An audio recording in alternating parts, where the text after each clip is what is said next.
it is to be here. Many are called, but few are chosen.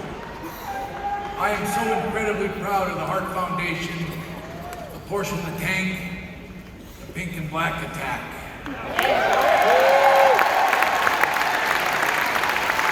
It still hurts having lost Anvil just last summer. I loved Jim. Jim Neidhart was the best friend I ever had, and the most hilarious cellmate one could ever hope for. Life as a wrestler is tough. And thanks to Jim, he made me laugh my ass off every day. Every day was an adventure. To go back in my mind to that time fills my heart with memories. To go back in time circa 1985, Dr. D, Dave Schultz, had just slapped out John Stossel. The first WrestleMania was about to happen.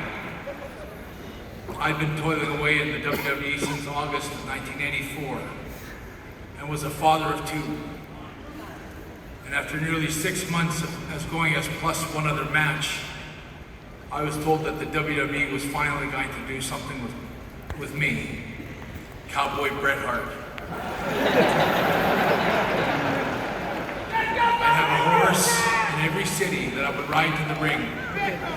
A new action figure and a horse included in the same package.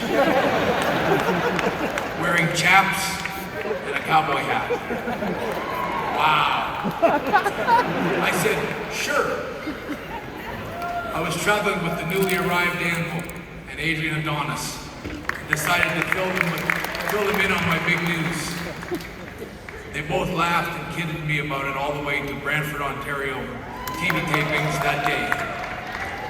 By the time I worked and drove back to the hotel that night, they completely changed my mind on being Cowboy Bret Hart.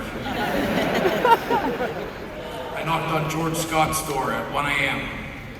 and the conversation sort of went something like this.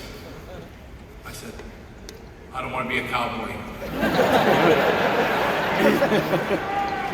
He squinted at me and said, you gotta be kidding me. This will be huge for you. I'm sorry, George, but from where I come from, you better be a real cowboy if you want to call yourself a cowboy. I'm not a real cowboy.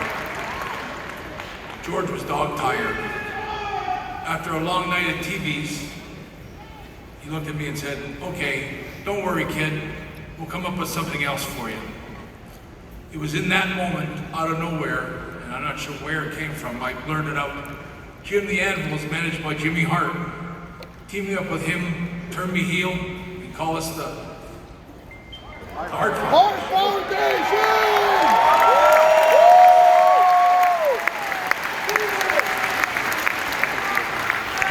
And George looked at me and said, you could never be a heel, kid. Look at your face. You're a baby face if I've ever seen one. Hang in there, we'll try to come up with something else. I did hang in there for a couple more weeks, but after not working another month of TV tapings, I made up my mind to quit. I called him first thing the next morning and said, George, what are your plans for me? And he said, we're gonna do exactly like you wanted. Tag you up with Neidhart, gonna call you the Hart Foundation.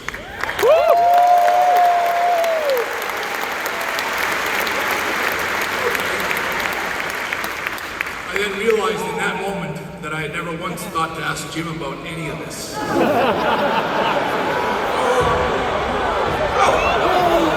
fucking idiot! Jesus!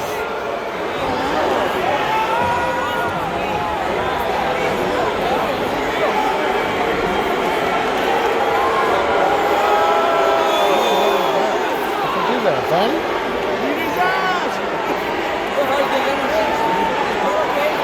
Oh, fucking him off. That's right! Kick his ass!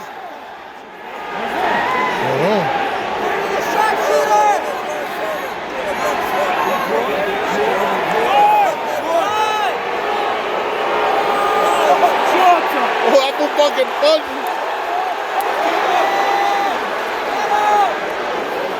Give me the gun and drugs. Yeah, ridiculous, cracko. Battering. Who was it? Was he a resident? Fuck him up! Fuck him up! Fuck him up! Fuck him up! Fuck him up! Fuck him up! Fuck him up! Hey, Braun! Oh, give it to Braun! Braun, take him out! Go on, Braun!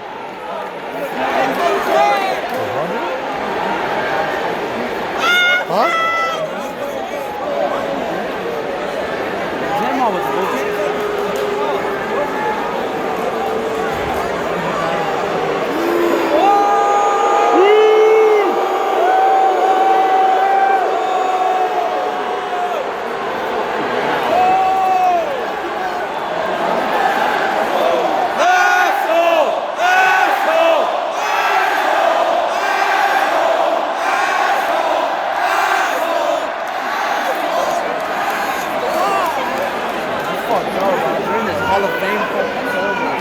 Chill out, man.